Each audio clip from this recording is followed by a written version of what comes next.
O Supremo Tribunal Federal publicou nesta quarta-feira, 22, o acórdão do julgamento em que o ex-presidente Jair Bolsonaro e mais 7 réus foram condenados por participação na trama golpista. Agora as defesas têm 5 dias para a apresentação dos primeiros recursos, os embargos declaratórios. Esse instrumento jurídico tem o poder apenas de pedir ao juiz do caso esclarecimentos sobre eventuais obscuridades no julgamento. A expectativa é de que o Supremo admita apenas 2 embargos declaratórios. No caso de um terceiro, esse recurso pode ser considerado de caráter protelatório. O acórdão tem mais de 2.000 páginas e esse deve ser o primeiro ponto a ser discutido pelas defesas nessa nova fase, a falta de tempo hábil para a apresentação de recursos. Com isso, abre-se margem para que o cumprimento da sentença do ex-presidente da República ocorra em novembro. Bolsonaro foi condenado pela primeira turma do STF a 27 anos e 3 meses de prisão, mais 124 dias de multa. Algo acrescentado, doutor Teixeira? Provavelmente a gente vai ter de novo alguma discussão entre as defesas e o STF, que obviamente são 2.000 páginas no acórdão para serem analisadas em 5 dias, porque as defesas têm até 5 dias para mandar esses embargos declaratórios. E vamos lá que é difícil ler tudo isso daí. Uma das críticas que as defesas já tinham feito antes era em relação àquele tsunami de dados. Acho que a expressão que usou foi até o Luiz Fux, às vezes também aparece como data dumping, que você passar muita informação e não dá tempo suficiente para as defesas analisarem, o que prejudica a defesa dos réus. E aí agora isso deve voltar, essa reclamação provavelmente vai voltar, mesmo agora eles já tendo sido condenados. E certamente vai haver embargo declaratório, vai haver pedido de esclarecimento de obscuridade, porque as defesas desde o começo estão apontando uma série de obscuridades nesse processo. E claro que depois das respostas do Supremo Tribunal Federal vai ter que haver uma decisão em algum momento, já que Jair Bolsonaro foi condenado, se ele vai para Papuda, para uma unidade prisional propriamente dita, ou se ele vai continuar em prisão domiciliar, mas aí já na execução da pena que foi imposta a ele, repito, de 27 anos e 3 meses de prisão. Denis Xavier, algum destaque? É muito difícil comentar esse ponto, particularmente, porque Bolsonaro, se tivesse ficado calado só andando de jet ski durante a sua presidência, teria sido reeleito e nós não estaríamos, enquanto país, assistindo a essas coisas. Eu acabo de chegar da Grécia, como comentei com vocês, e uma das deusas do mundo grego é Nêmesis, que injustamente é chamada de a deusa da vingança. Ela não é a deusa da vingança. Nêmesis é a deusa da justiça retributiva. Ela é uma força imparcial que restabelece a ordem, combatendo o desequilíbrio, a transgressão. Então, quando eu olho para Bolsonaro passando por tudo que ele está passando, assim, me permitam usar um latim um pouquinho mais vulgar, pagando por burrice, por ignorância, por apedeutismo, tantas coisas que poderiam ter sido evitadas numa condução um pouquinho mais prudente na sua atuação como presidente, e agora passando por tudo isso e nos submetendo enquanto país a tudo isso, é triste, para dizer o mínimo. Teimosia também, né? Se a gente ficar só nessas expressões mais genéricas em relação a questões individuais do Jair Bolsonaro, sem entrar em questões criminais que aí envolvem autoritarismo, outras coisas, mas muita teimosia, porque não foi por falta de aviso. E isso não quer dizer que o julgamento tenha percorrido todos os trâmites da maneira mais vamos dizer assim, adequada possível. Nós criticamos uma série de elementos nesse processo.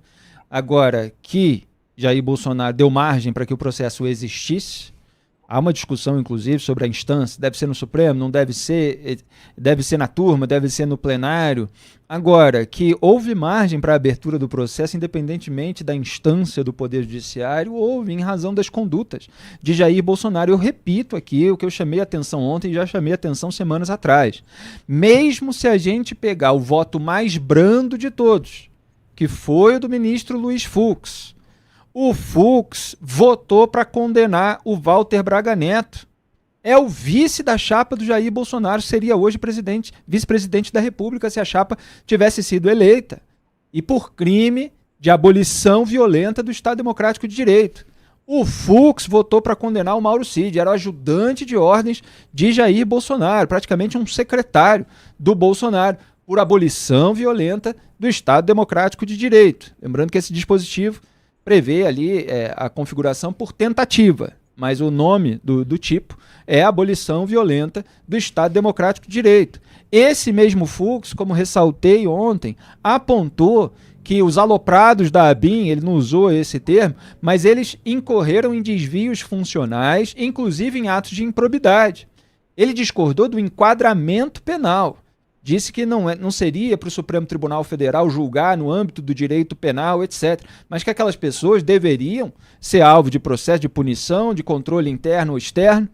Então ele repudiou 2 vezes, como nós destacamos aqui, tanto em relação a esse caso, quanto depois ao tratar, por exemplo, do Reginaldo Abreu, que era um coronel aliado dessa turma bolsonarista, que estava defendendo que o então presidente Jair Bolsonaro se reunisse só com a rataria, só com aqueles que estavam abaixo da linha da ética, repudiando que ele se reunisse com o pessoal que estava acima da linha da ética. Tudo isso no entorno de Jair Bolsonaro, pegando o voto mais brando. E, obviamente, essas pessoas só estavam articulando determinadas medidas para as quais o beneficiário, a partir das quais o beneficiário seria Jair Bolsonaro, porque havia um mínimo de, vamos dizer assim, de permissividade, havia um mínimo de intenção, havia uma postura do Jair Bolsonaro que não era uma postura do líder que reprime, que dissuade esse tipo de iniciativa. Então, repito, ainda que se pegue o voto mais brando, você tem responsabilidades de Jair Bolsonaro, mesmo que não se coloque na esfera penal, mesmo que não se enquadre Jair Bolsonaro nos 5 crimes apontados pela Procuradoria-Geral da República, mas que se faz de responsabilidade política, de responsabilidade moral, isso que o Denis Xavier está colocando. Quer dizer, se ficasse calado, se não incentivasse o seu entorno a procurar alguma medida para fazer com que ele permanecesse no poder, esse processo não teria sido aberto. Então se pode contestar uma série de elementos, mas a história dos fatos ela é independente das discussões sobre enquadramento penal. E é uma distinção que eu sempre faço questão de fazer aqui. Duda quer falar? Felipe, tem um ponto no mundo corporativo que diz que toda vez que você vai liderar uma equipe, não importa o tamanho dessa equipe, tenha sempre um 10º homem ao seu lado, que é aquele homem inteligente, que vai sempre levantar os argumentos contrários, os pontos contrários a uma visão que você tende a defender. E você precisa manter esse homem ao seu lado, porque ele é seu aliado. Eu me lembro, bem no começo do governo Bolsonaro, quantas vezes a pequena direita ilustrada, que ainda nós temos no Brasil, se reunindo e desesperada para ter interlocução com esse governo, para dizer, olha, existem algumas coisas que historicamente funcionam mais do que outras. Não vá por aqui, não vá por ali, porque isso é problema. Mas a grama não nasce em torno do bolsonarismo. Ou você concorda em 100% com o chefe, ou você é limado. Quantas pessoas foram limadas porque em algum momento não é que se indispuseram com Bolsonaro, ou com os filhos, ou com o entorno mais estreito. É simplesmente para dizer, não, essa não é uma boa ideia. E agora, pagar dessa forma, como se fosse um ato de vingança, não, porque é o que você disse, é teimosia, é falta de inteligência, é falta de articulação intelectual. E daí eu tenho uma frase, né, e aqui não tem nada a ver com a ação ou modo de proceder, o modus operandi temerário do nosso Supremo, que a gente denuncia desde sempre por aqui. Isso é uma outra coisa que também vai avaliada. Desde antes do Bolsonaro. Exatamente, frequentemente aqui nós falamos, olha, aqui estão cometendo um olhar desequilibrado com relação à pena, com relação a um excesso contra Bolsonaro. A gente fala disso aqui o tempo inteiro. Mas todo sofrimento para idiota é pouco. Porque você fala, Você insiste, você anota, você sublinha, mas não é porque você é gênio, é porque a história ensina. E quem não aprende com a história, como é que minha avó dizia?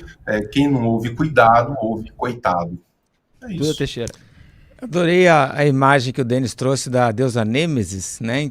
Pelo que eu entendi da explicação do professor, quando você tem alguém que abusa, faz muita coisa errada, seja por ignorância ou por ambição de poder, em algum momento então vem essa deusa e faz justiça, né? E atua aí, coloca as coisas no seu devido lugar. E o Bolsonaro claramente passou do ponto. E aí eu acho que está recebendo a justiça.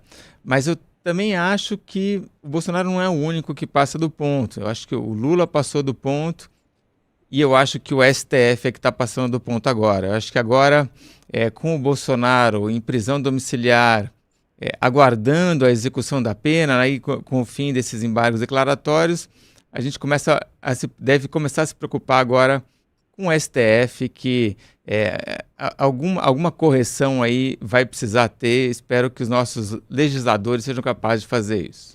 Bom, a gente se preocupa com o STF já há 20 anos, né? A gente tem apontado aqui todo tipo de articulação, inclusive alertou.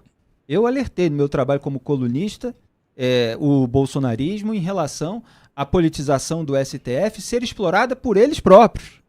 Porque os Bolsonaro, quando interessava para eles exploraram a politização do STF. Eles articularam politicamente com ministros do Supremo, quando estavam encurralados por investigações de rachadinha. Aí ia tomar cafezinho com Gilmar Mendes, ia abraçar Dias Toffoli no sábado à noite.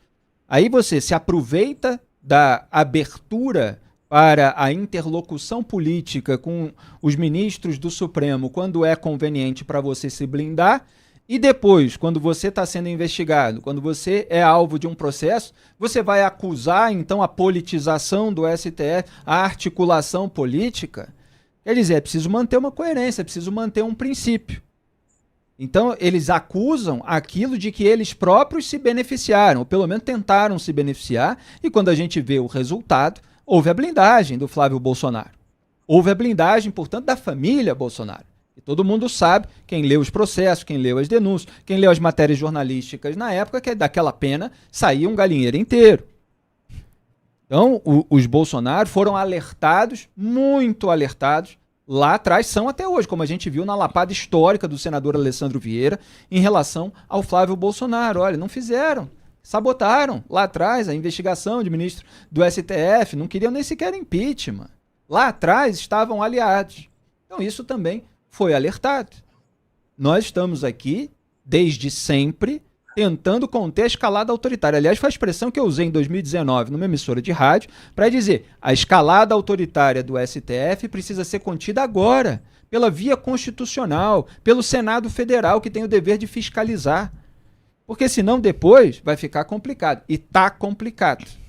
Então é bom que as coisas sejam feitas pelos caminhos certos, no momento certo. Depois fica muito mais complicado. A gente vai continuar apontando? A gente vai. Mas tem que apontar a responsabilidade histórica daqueles que permitiram que esse monstro crescesse. Bom, a gente segue falando sobre a trama golpista. A primeira turma do Supremo condenou na terça-feira 21 os 7 réus do Núcleo 4, grupo que atuou na desinformação envolvendo o sistema eleitoral e as instituições, segundo a PGR. O placar foi de 4-1. Votaram pela condenação Alexandre de Moraes, relator, Cristiano Zanin, Carmen Lúcia e Flávio Dino. Somente Luiz Fux divergiu e votou para absolver os réus. Foram estabelecidas as seguintes penas. Ângelo De Nicoli, major da reserva do Exército, pena de 17 anos de prisão, 120 dias multa, regime fechado. Reginaldo Abreu, coronel do Exército, é aquele de codinome Velame que falou da rataria, pena 15 anos e 6 meses de prisão, 120 dias multa, regime fechado. Marcelo Bormevê, agente da Polícia Federal, pena 14 anos e 6 meses de prisão, 120 dias multa, regime fechado. Giancarlo Rodrigues, subtenente do Exército, pena 14 anos de prisão, 120 dias multa, regime fechado. Ailton Moraes Barros, ex-major do Exército, pena 13 anos e 6 meses de prisão, 120 dias multa, regime fechado. Carlos César Rocha, presidente do Instituto Voto Legal, pena 7 anos e 6 meses de prisão, 40 dias multa, regime semiaberto. Guilherme Almeida, tenente-coronel do Exército, pena 13 anos e 6 meses de prisão, 120 dias multa, regime fechado. Lembrando que tudo que vocês veem aí como regime fechado, na verdade é regime inicialmente fechado, né? Porque no Brasil tem todas aquelas possibilidades de uma progressão de regime ao longo do cumprimento da pena, e isso eventualmente pode variar, o sujeito ali na frente pode passar para um semiaberto ou ter qualquer tipo de facilidade. A primeira turma do Supremo também decidiu ordenar a reabertura da investigação que mira Valdemar Costa Neto, presidente do PL, partido do Bolsonaro. Por 4-1, o colegiado acolheu a proposta do relator, ministro Alexandre de Moraes. Valdemar havia sido indiciado pela Polícia Federal no inquérito sobre o plano para manter Bolsonaro no poder após a derrota nas eleições de 22. A PGR, no entanto, não apresentou denúncia contra o presidente do PL em nenhum dos 4 núcleos de acusados.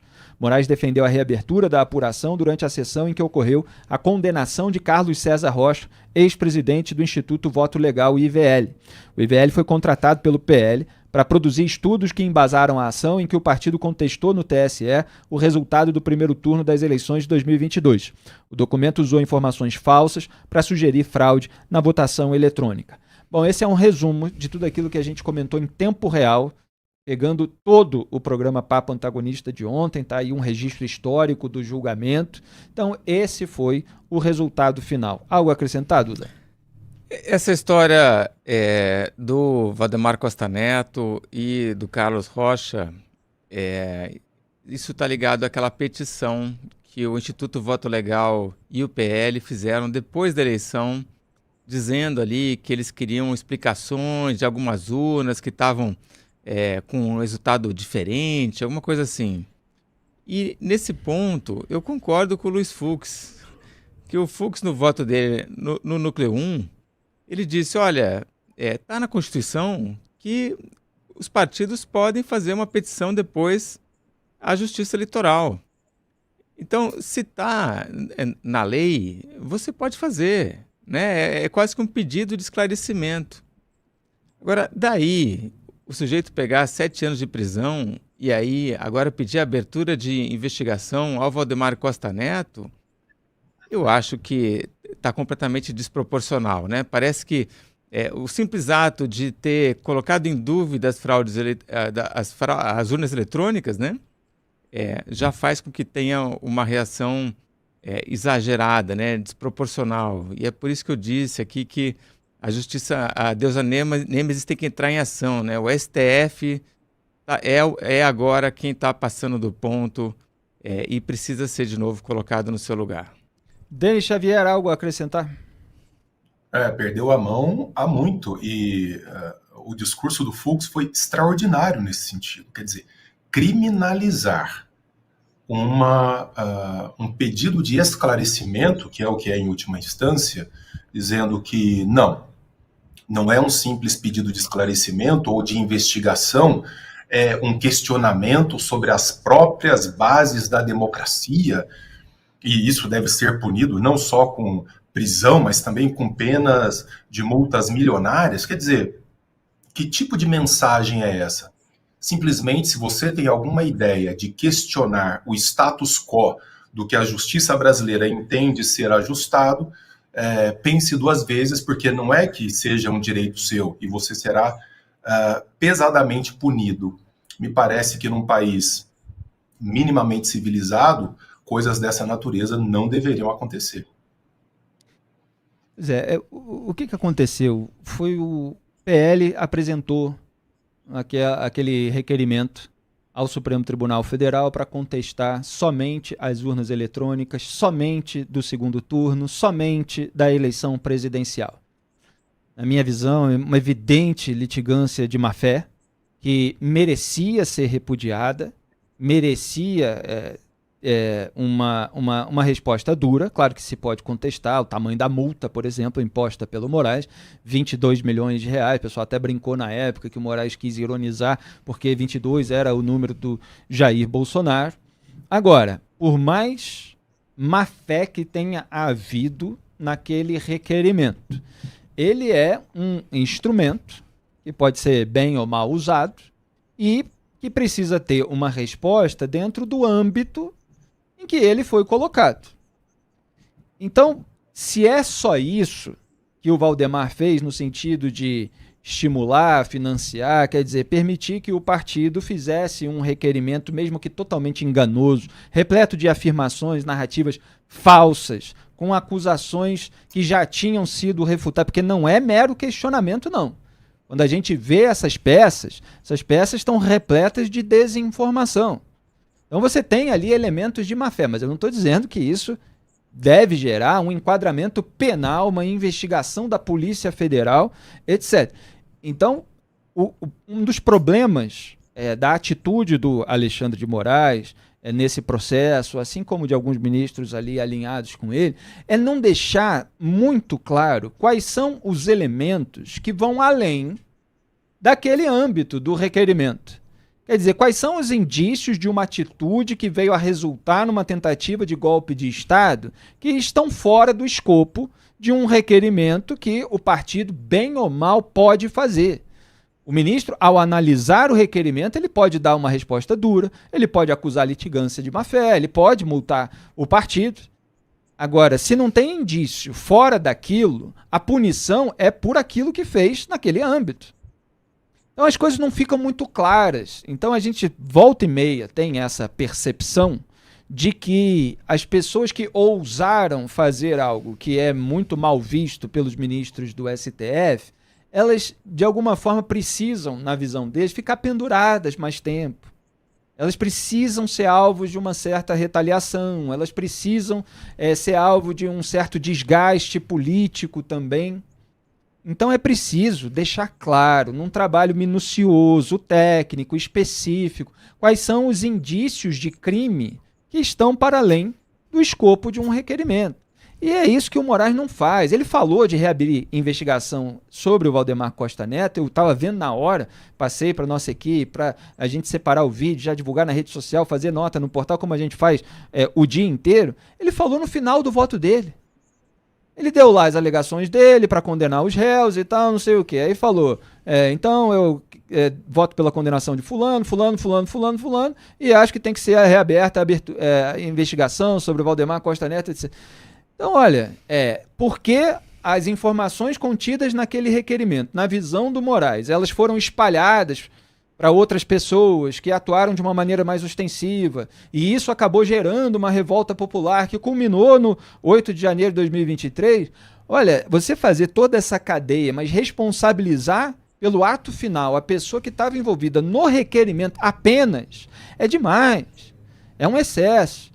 Então, vamos ver, repito, que as coisas não são claras, mas eu já critico a obscuridade, se há algum indício extra. Mas até aqui não está muito legal essa conduta, Duda. A impressão que dá é que o Moraes, ele reage como se fosse uma vendetta, uma vingança, né? Como se ele tivesse sido ferido profundamente na sua honra. E aí, ele nunca se cansa de retaliar. E aí eu acho que, pensando aí, vamos ver se o Denis me ajuda na questão mais filosófica, a justiça ela é feita para atender a um equilíbrio, né? Não é que um crime compensa o outro, um abuso compensa o outro. O que você faz é criar uma situação em que as pessoas aceitam alguma punição ali, outra aqui, mas você aceita e segue a vida normalmente, né? Não vai esquecer o que aconteceu, mas você consegue uma harmonização e a gente consegue tocar a vida em diante. E aí eu acho que parece que o Moraes não aceita isso, né? Parece que ele continua querendo punir as pessoas que fizeram aqueles atos todos, né? E aí eu acho que a gente nunca vai, corre risco de nunca chegar nesse equilíbrio. E tem uma questão, Denis, quer falar? Fica à vontade. Não, por favor, Felipe, por favor.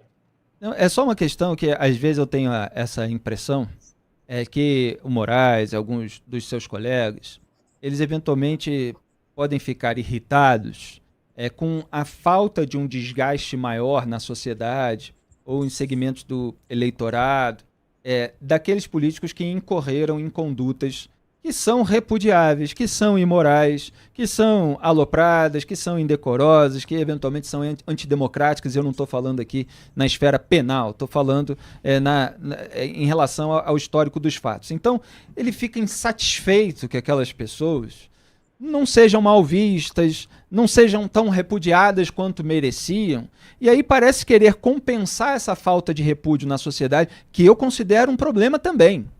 Eu considero um problema, mas eu não vou pelo caminho da criminalização de determinada conduta em razão de eu considerar setores da sociedade muito tolerantes, muito lenientes com determinadas condutas indecorosas. Então você não faz o remédio errado para um problema que existe. E eu acho que o Moraes muitas vezes faz. Entende? Porque o PL ainda tem uma popularidade no campo da direita, o bolsonarismo, etc. Então vamos manter a investigação, então vamos punir, porque parece que não há uma satisfação com as consequências. Essas pessoas incorreram em atos tão graves, mas elas não tiveram a devida consequência, a devida punição. Vamos dar a devida punição para servir de exemplo. Né, que parece que é quase que uma mensagem subliminar, mas de vez em quando é confessada. E punição não é para servir de exemplo no sentido da atuação do juiz de acordo com o dispositivo legal existente. O juiz ele tem que analisar a conduta à luz do dispositivo legal, explicar o enquadramento que ele está fazendo. Se isso vai servir de exemplo ou não, é uma questão cultural, uma questão fora da alçada do juiz. Então, Denis, só para focar nesse ponto, que eu acho que não se pode trazer os remédios errados para um problema, e aí depois eu posso falar mais a respeito disso, que é de excesso de tolerância, que é de pano para o político de estimação, para o partido preferido, porque polariza com o outro, e aí as pessoas vão aliviando, etc. Mas você prender as pessoas, porque elas ainda são populares, mesmo tendo tido condutas imorais, aí você agrava o quadro e, eventualmente, você tem o efeito contrário. Você vai tornar essas pessoas mais populares ainda, elas vão posar de injustiçadas e muita gente vai enxergar assim. Isso é a diferença que o Duda começou a desenhar, e você concluiu sempre com muita perspicácia, entre a vendetta, a vingança pura e simples, e a justa retribuição. O papel da justiça é o reequilíbrio, exatamente o reestabelecimento de uma certa ordem perdida na origem.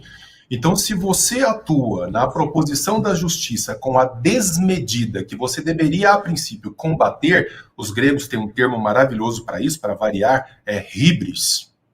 Né? Se você atua com hybris, com desmedida, para combater a desmedida, você não soluciona o problema, só cria mais desequilíbrio. E o STF tem agido sob os auspícios de hibris o tempo inteiro. Você vê ministro do STF julgando o tempo inteiro com os olhos injetados, com sentenças cheias de ponto de exclamação. Então são pequenos detalhes que mostram que aquela ideia de uma certa neutralidade blasé que todo juiz deve ter na aplicação da norma desapareceu. Agora, eu nem vou pedir aqui a grandeza que esses juízes deveriam ter, dizer, por exemplo, olha, sinto muito, eu estou pessoalmente afetado por essa causa, peço licença para não julgá-la.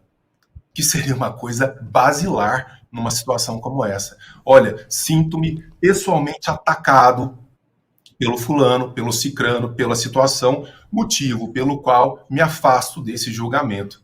Seria muito pedir um pouquinho de grandeza dessa gente? Não me parece tanto assim. Ainda, só completando o que você falou, é ainda pior, né? Não é apenas, e você apontou com toda a razão, que eles não se declarem impedidos, que eles não percebam que eles estão politicamente motivados ou que são vítimas de determinados integrantes desses núcleos que estão sendo julgados. É que o que parece, inclusive estava comentando ontem com o nosso produtor Vitor Martins sobre as piadinhas que o Moraes e o Flávio Dino estavam fazendo durante o estabelecimento da dosimetria, da pena, da privação de liberdade por 15 anos das pessoas. Então, a sensação que se tem ao assistir aos julgamentos é que o sujeito fala justamente, pensa, né? É que justamente porque atacaram ele, aí é que ele vai usar a caneta mesmo. contra essas pessoas, porque aí é que elas vão ver. Aí é que essa organização criminosa, esses milicianos covardes, e aí começa a adjetivar todo mundo, vai xingando na prática todo mundo ali de miliciano, etc. Quer dizer, é uma exacerbação, é um voto com o fígado que deslegitima muita coisa correta, como nós temos mostrado, porque não dá para se deixar levar por polarização, por binarismo, de ficar só atendendo ao lado, só atendendo para o outro. Então o Moraes, ele chega lá e mostra a mensagem do Braga Neto, aquela mensagem perversa. Agora, você expõe, você explica, ok. Agora, esse miliciano, o cara vai adjetivando todo mundo. Então, é esse excesso que acaba prejudicando. Duda Teixeira. Parte também, esse excesso acontece porque o Moraes é vítima, é o relator Sim. e é juiz, né? Então a questão da vendetta vem com mais força porque ele também é vítima no processo.